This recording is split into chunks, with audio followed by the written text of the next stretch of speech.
আল্লাহ রাব্বুল আলামিন সূরা সাফফাতের 99 থেকে 107 নম্বর আয়াতে কারিমার মধ্যে বলেন, ওয়াকালা ইন্নী যাহিবুন ইলা রাব্বি সায়াহদিন। যখন হযরত ইব্রাহিম আলাইহিস সালাতু ওয়াস সালামকে অগ্নিকুণ্ডলিতে যখন নিক্ষেপ করেছিল, তখন আল্লাহ রাব্বুল আলামিন আগুনকে কুলনা ইয়া নারু কুনি বারদাও ওয়া সালামান আলা ইব্রাহিম, হে আগুন, আমার খলিল, আমার বন্ধু ইব্রাহিম আলাইহিস সালাতু ওয়াস সালামের জন্য তুমি নাতিশীতোষ্ণ হয়ে যাও, এয়ার কন্ডিশন হয়ে যাও। সাথে সাথে আগুন এয়ার কন্ডিশন হয়ে গেল। 40 দিন 40 রাত থাকার পরে যখন অগ্নিকুণ্ডলী থেকে একদম নিষ্কলঙ্ক অবস্থায়, সুস্থ অবস্থায় যখন বের হয়েছিলেন, ইব্রাহিম আলাইহিস সালাতু ওয়াস সালাম তখন বেবিলনবাসীকে উদ্দেশ্য করে এই কথাটা বলেছিলেন, ওয়াকালা ইন্নী যাহিবুন ইলা রাব্বি সায়াহদিন, হে বেবিলনবাসী, তোমরা সবাই মিলে আমাকে অগ্নিকুণ্ডলীতে নিক্ষেপ করেছ, আমি আর এই বেবিলনে থাকবো না, আমি চললাম ইন্নী যাহিবুন ইলা রাব্বি সায়াহদিন, আমার আল্লাহ আমাকে যেই দিকে পথ দেখায় সেই দিকে আমি চললাম। চলতে চলতে হযরতে ইব্রাহিম আলাইহিস সালাতু ওয়াস সালাম চলে গেলেন শাম দেশে। শাম দেশে গিয়ে আল্লাহর কাছে একটা ফরিয়াদ করলেন, রব্বি হাবলি মিনাস সলিহিন, আয় রব্বুল আলামিন, তুমি আমাকে একটি নেককার সন্তান আমাকে দান করো। সাথে সাথে আল্লাহ রাব্বুল আলামিন মঞ্জুর করলেন। মঞ্জুর করে সাথে সাথে ঘোষণা দিলেন, ফাবাশশারনাহু বিগুলামিন হালিম, হে ইব্রাহিম আলাইহিস সালাতু ওয়াস সালাম, আপনার দোয়া মঞ্জুর হয়ে গেল, আপনাকে একটি নেককার পুত্র সন্তানের সুসংবাদ দিয়ে দিলাম। সুবহানাল্লাহ।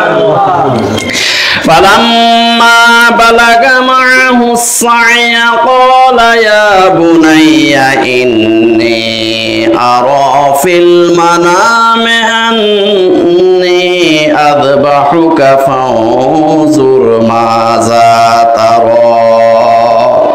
যখন হযরত ইসমাঈল আলাইহিস সালাতু ওয়াস সালাম যখন ভূমিষ্ঠ হইল এই পৃথিবীতে, ভূমিষ্ঠ হওয়ার পরে আস্তে আস্তে যখন বড় হলো, বাবার হাত ধরে ধরে যখন হাঁটার বয়স হলো, ফালাম্মা বালাগা মাহু সাইয়া, যখন হাঁটার বয়স হলো, ঠিক সেই মুহূর্তে আল্লাহ সুবহানাহু ওয়া তাআলা স্বপ্নের মাধ্যমে আদেশ করলেন, হে ইব্রাহিম আলাইহিস সালাতু ওয়াস সালাম, এই পৃথিবীর মধ্যে তোমার সবচেয়ে যে প্রিয় বস্তু আছে, সেই প্রিয় বস্তুটা আমার নামে কোরবানি করতে হবে।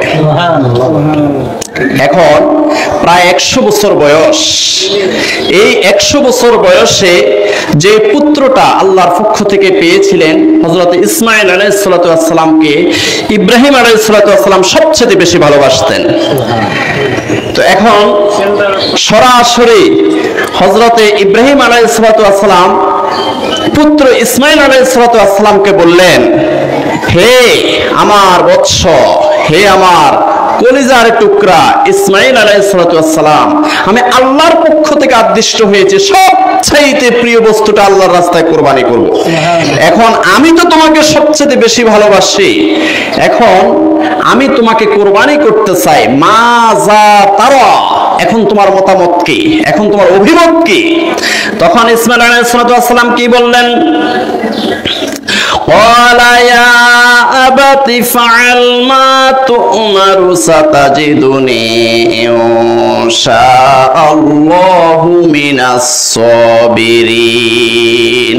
ইসমাঈল আলাইহিস সালাতু ওয়াস সালাম সাথে সাথে বললেন, ও আমার আব্বাজান, قال يا أبت فعل ما تؤمر, আল্লাহর পক্ষ থেকে আপনি যেইভাবে আদিষ্ট হয়েছেন, আল্লাহর পক্ষ থেকে যেইভাবে আপনি নির্দেশ প্রাপ্ত হয়েছেন, সেইভাবেই আমাকে আল্লাহর রাস্তায় কোরবানি করে দেন। সুবহানাল্লাহ। সাতাজিদুনি ইনশাআল্লাহু মিনাস সাবিরিন, ইনশাআল্লাহ আমাকে ধৈর্যশীলদের অন্তর্ভুক্ত পাবেন। ফালাম্মা আসলামা ওয়া তাল্লাহু লিল জাবিন, যখন বাপ বেটা দুইজনে আল্লাহর কাছে সারেন্ডার করলেন, ইসমাঈল আলাইহিস সালাতু ওয়াস সালাম একদম ধৈর্যশীলদের মতো সোজা হয়ে শুয়ে গেলেন, আর ইব্রাহিম আলাইহিস সালাতু ওয়াস সালাম ছুরি হাতে নিয়ে যখন ইসমাঈল আলাইহিস সালাতু ওয়াস সালামের গলার কাছাকাছি ঠিক ছুরিটা যখন একদম স্ট্রেট ফরওয়ার্ড করে যখন ধরলেন, ঠিক সেই মুহূর্তে আল্লাহ পাক রব্বুল আলামিন বললেন, ওয়া নাদাইনাহু আইয়া ইব্রাহিম ক্বাদ সাদ্দাকতার রুইয়া, হে ইব্রাহিম আলাইহিস সালাতু ওয়াস সালাম, তোমার কুরবানি কবুল হয়ে গেছে। সুবহানাল্লাহ, নারায়ে তাকবীর, নারায়ে রিসালাহ। তোমার কুরবানি কবুল হয়ে গেল। কদ সাদ্দাকতার রুইয়া, তোমার কুরবানি কবুল হয়ে গেছে। তোমার প্রতি আমি আল্লাহ রাব্বুল আলামিন যে নির্দেশ দিয়েছে সেই নির্দেশটা তুমি পালন করেছো, অতএব কদ সাদ্দাকতার রুইয়া, তোমার কুরবানি কবুল হয়ে গেছে। ইন্না কাযালিকা নাজিসিল মুহসিনিন, নিশ্চয়ই আমি আল্লাহ সুবহানাহু ওয়া তাআলা এমনি ভাবে নেককারদেরকে, নেককার বান্দাদেরকে এমনি ভাবে আমি পুরস্কৃত করে থাকি। ইন্না কাযালিকা নাজিল মুহসিনিন, ইন্না হাযা লাহুয়াল বালাউল মুবিন।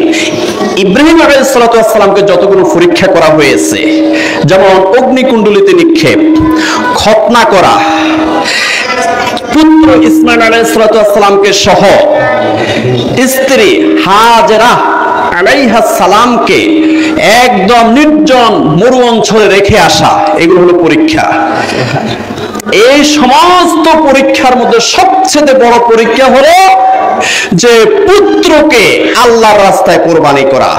আল্লাহ রাব্বুল আলামিন বলেন, ইন্না হাযা লাহুয়াল বালাউল মুবিন, আমি আমার বন্ধু, আমি আমার খলিল ইব্রাহিম আলাইহিস সালাতু ওয়াস সালামকে যত পরীক্ষা করেছি, সব পরীক্ষার মধ্যে পুত্রকে জবাই করা, পুত্রকে কোরবানি করা হলো সবচেয়ে বড় স্পষ্ট পরীক্ষা। সুবহানাল্লাহ।